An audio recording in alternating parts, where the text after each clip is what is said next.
welcome back to Craftiviti channel, and for today's video we will be talking about the Stephensons personal care melt lamp for crystal soap base in Aloe.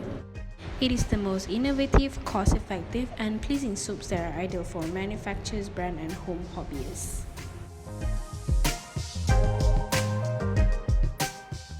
How do you do it?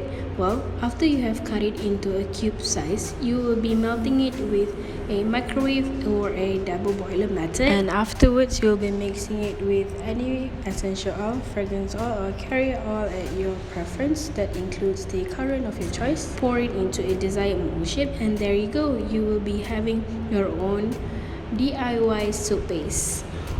The key features of the product is it is made using natural aloe vera, and it is a vegetable-based soap, and it also contains high moisturizing properties with no parabens, sulfate-free and MPG-free as well.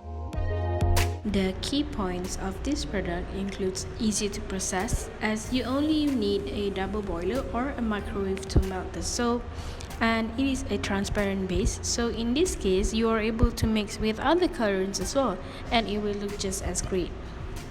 Its key benefits include excellent foaming and lather, and it also contains moisturizing properties from the high glycerin content, and it is also a skin friendly product which is suitable for all skin types, especially for dry, damaged, broken, sensitive and irritated skin. And you can get it personally at our website through craftiviti.com or through our physical store, which is at Boulevard 10. And I hope you guys enjoyed this video and happy crafting.